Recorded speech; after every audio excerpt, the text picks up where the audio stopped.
Wealth, security, and opportunity are a byproduct of success. However, it often comes at the expense of deep personal satisfaction and happiness. This is the Design Your Destiny podcast, and I am your host, Penny Chason, board-certified hypnotist and #1 international best-selling author. I work with the highly successful influencers, business leaders, corporate leaders who desire a life by design.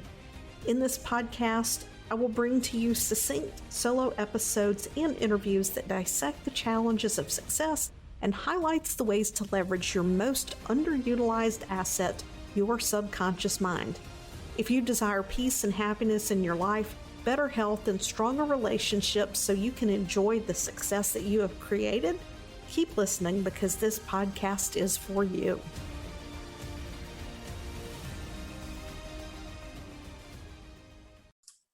Self-sabotage is a myth, and I'm going to explain to you why.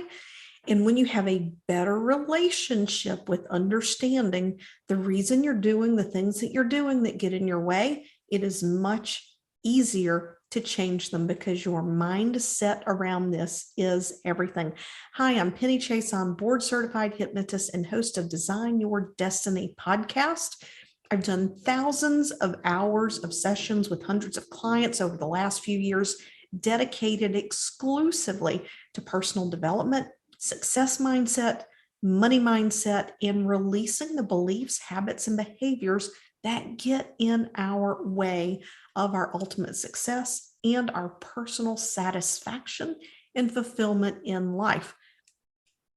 Self-sabotage is a very common term that is used.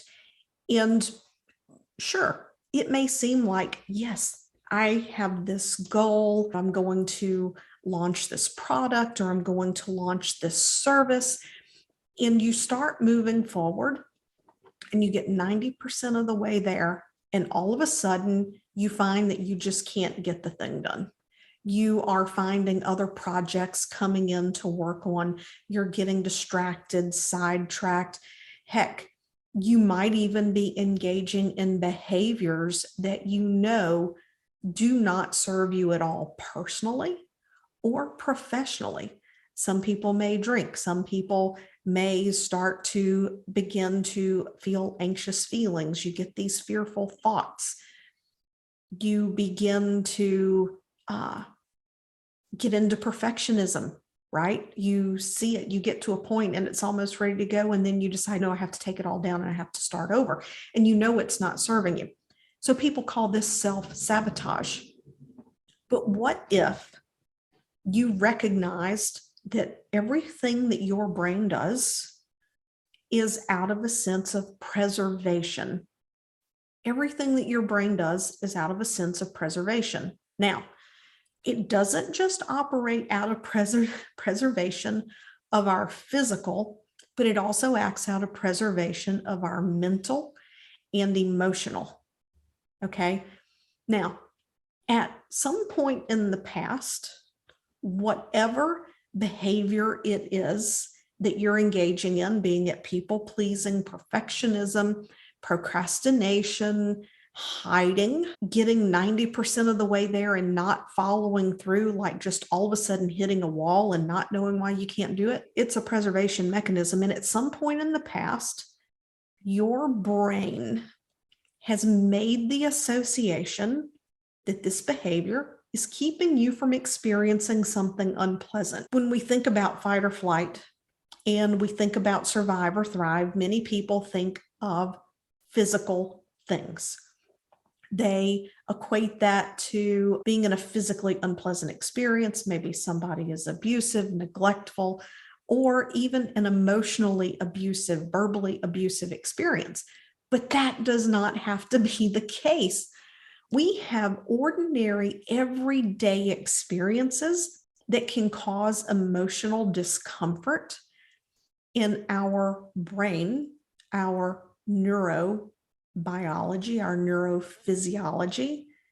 It works to avoid that unpleasant experience. Because when we experience an unpleasant emotion, especially if it's intense, we have a physiological response to that. And all of that gets recorded in the subconscious mind. It gets recorded in memory. And if it is something that is uncomfortable enough, then the brain will work to avoid having you experience that feeling again. I've used this example before. This is a real example of, and actually I've had something similar come up in more than one client. But being young, being in class, teacher calling on you, you shoot up your hand, you answer the question, and when you answer the question, the answer is wrong. And then one of a few things might happen. The kids in the class might make fun of you, or the teacher might scold you and say something along the lines of, that was wrong. I guess next time you'll take a moment before you raise your hand and make sure you have the right answer. That right there can create multiple layers of, one, hiding, two, not speaking up when you have something to say, and three, getting into perfectionism. That one single little event, right?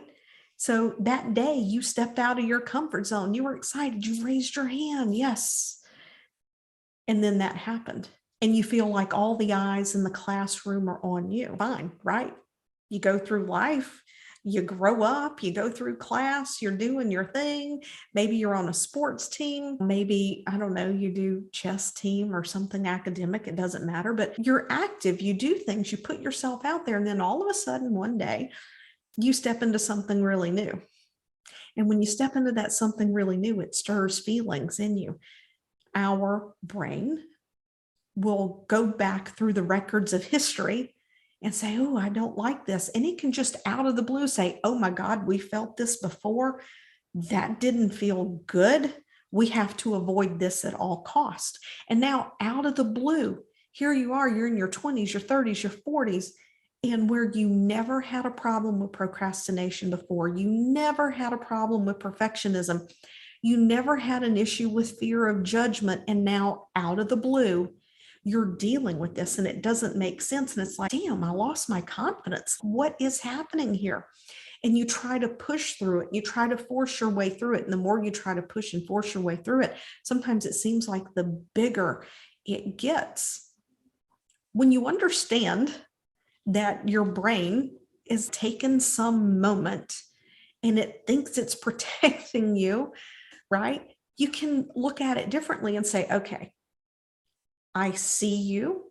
I am aware that you are trying to protect me, but there is nothing here to fear. There's nothing here to fear. And you don't actually need to know why it came up. Sometimes simply the awareness that it is a protective mechanism and your ability to reframe it and to take that and turn it around into something positive, that is enough to begin to dismantle it. But sometimes the connection is so strong, right, that it takes a deeper approach, which is where hypnosis and subconscious coaching come into play. You can see those little tidbits that come up from the subconscious, and you can unravel these incorrect associations. But people do have real emotional trauma. They do have real mental trauma. They do have real physical trauma.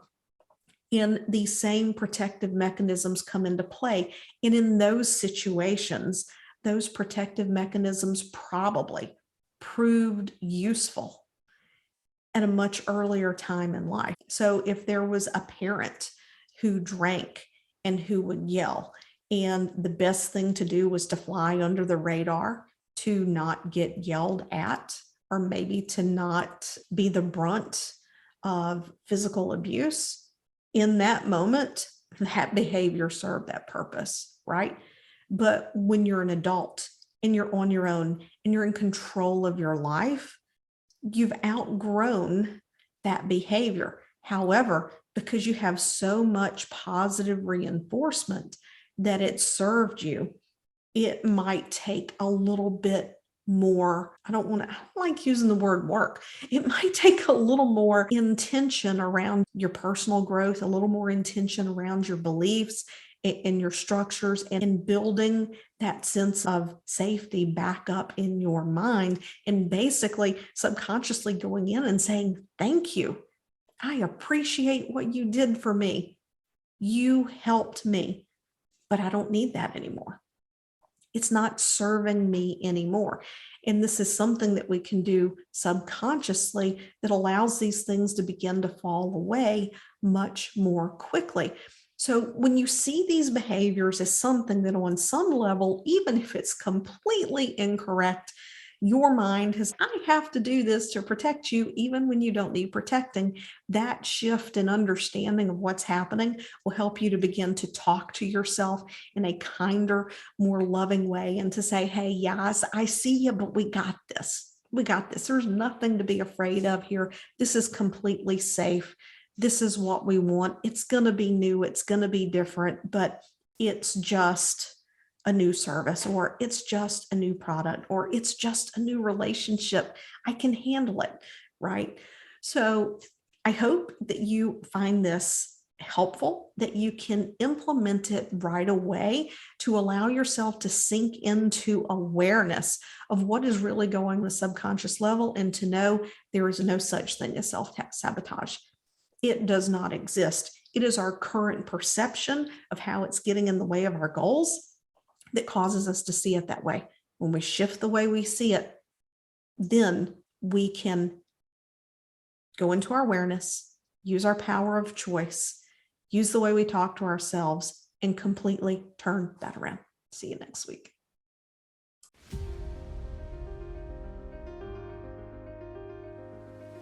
Thanks for listening to this episode of Design Your Destiny. I would love to know what resonated most with you. So just take a screenshot of this episode, share it over on your Instagram stories, and tag me at penny.chason and let me know what you thought. Also, if you head over to iTunes and you leave a positive review, it helps this podcast to help reach even more people, making a difference, elevating humanity and mankind.